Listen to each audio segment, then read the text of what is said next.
এবার এবার এবার এবার ওরে কাম সারিছে ভাই, এটা তো দেখে নেই লাগবে ভাই। কোপাল আপনার গান। আমার এক বড় ভাই এক হাতে বাঁশের লাঠি নিয়ে চলেছেন টোপ খোঁজার উদ্দেশ্যে। এখানে বাঁশের মাথায় একটি কাঁচি বেঁধে রাখা হয়েছে এবং আম গাছ থেকে এই টোপগুলো কাটা হচ্ছে। টোপ বলতে এখানে বোঝানো হচ্ছে যে লাল লাল যে পিঁপড়া আছে সেই পিঁপড়ার বাসাগুলোর ভেতরেই যে টোপগুলো থাকে সেখান থেকেই নদীতে মাছ ধরা হবে।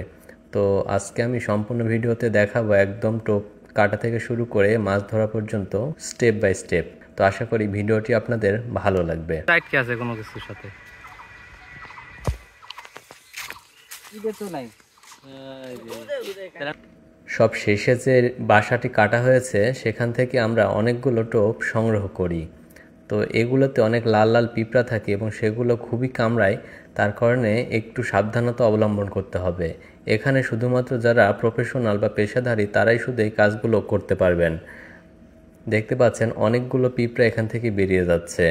এর ভেতরে সাদা সাদা কিছু ডিম দেখা যাচ্ছে। তো পিঁপড়ার ডিমগুলোকেই আমরা টোপ বলি। এগুলোই বড়শির সাথে গেঁথে নদীতে মাছ ধরার কাজে ব্যবহার হয়। আপনারা চাইলে এগুলো বিভিন্ন জায়গায় বিক্রিও করতে পারেন। তো এইগুলো বিভিন্ন ধাপে ধাপে পিঁপড়াগুলো কমিয়ে নেওয়া হচ্ছে। এখানে অনেকগুলো পিঁপড়াই এখন কম দেখা যাচ্ছে। আর একটু পরে এই লাল লাল জীবিত পিঁপড়াগুলো বেছে ফেলে দেওয়া হবে এবং শুধুমাত্র এই ধরনের সাদা ডিমগুলোই সংগ্রহ করা হবে। তো টোপ বাছার কাজ শেষ হয়ে গেছে, এগুলো সংরক্ষণ করার পালা। আমরা একটা পলিতে করে এই টোপগুলো নিয়ে নিচ্ছি। এরপরে আমরা চলে যাব সরাসরি নদীর ঘাটে। তো এগুলো নিয়ে নেওয়ার পরে আমরা নদীর ঘাটে চলে এসেছি দেখার জন্য যে আজকে কেমন মাছ পাওয়া যায়। এটা হচ্ছে বারনই নদী। এটা হচ্ছে একদম শান্ত প্রকৃতির একটা নদী, চিকন সরু ছোট একটা নদী।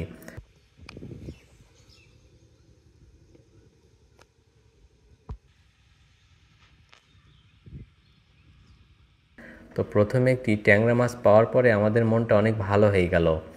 আশা করছি আজকে অনেকগুলো মাছই ধরা যাবে।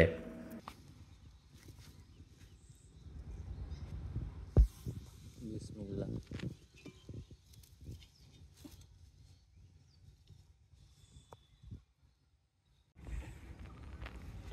এরপরে দেখা যাক কোন মাছ আমাদের জন্য অপেক্ষা করছে।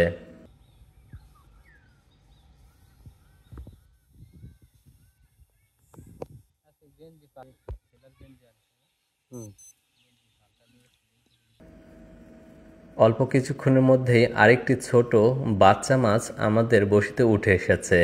এই মাছটা দেখতে পাচ্ছেন আমরা আঞ্চলিক ভাষায় এখানে কালবাউস বলে থাকি। এই মাছটি অনেক বড় আকৃতির হয়, কিন্তু এই বাচ্চা মাছটি টোপ গিলতে গিয়ে বেঁধে গেছে।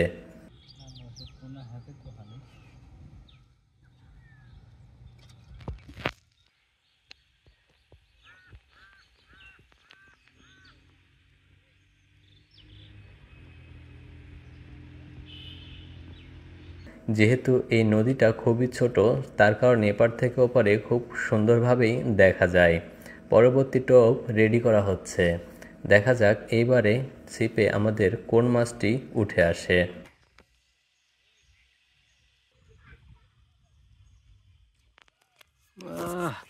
এই যাইস না যাইস না যাইস না।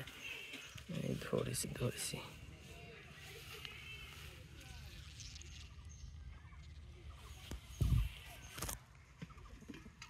তো এই নদীতে বিভিন্ন ধরনের মাছ আছে। সব সময় কেউ না কেউ এখানে মাছ ধরার কাজে ব্যস্ত থাকে।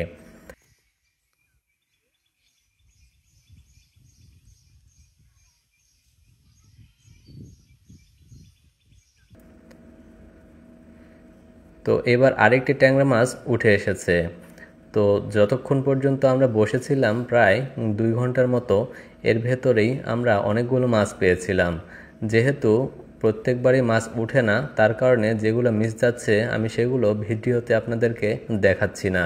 তার মানে এইরকম না যে প্রতিবারে আমরা মাছ তুলতে পারছি। দূরে কিছু ছোট বাচ্চা গাছের ডালে বসে খেলা করছিল, সেই দৃশ্যগুলো এখন দেখতে পেলেন। ট্যাংরা মাছ মারার জন্য স্থান পরিবর্তন করতে হয়, কারণ এক জায়গায় সবসময় ট্যাংরা মাছগুলো থাকে না।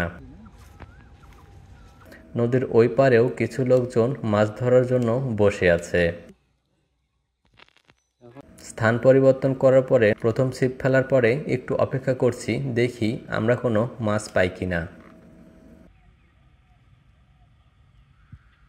প্রথমবারেই একটি বড়সড় ট্যাংরা মাছ উঠে এসেছে।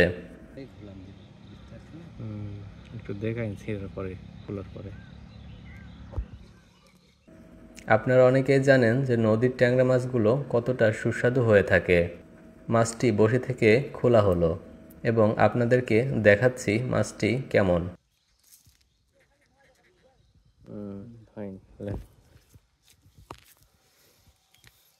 এখানে বিভিন্ন ধরনের নৌকাতে করেও জেলেরা মাছ ধরে থাকে।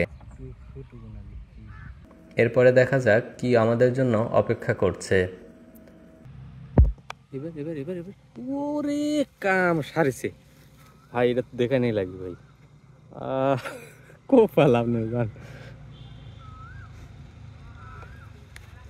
এটা লং ভিডিও দেওয়া যাবে। আজকের ভিডিও এ পর্যন্তই। ভিডিওটি ভালো লাগলে একটি লাইক দিবেন, আপনাদের মূল্যবান মতামত কমেন্টে জানাবেন।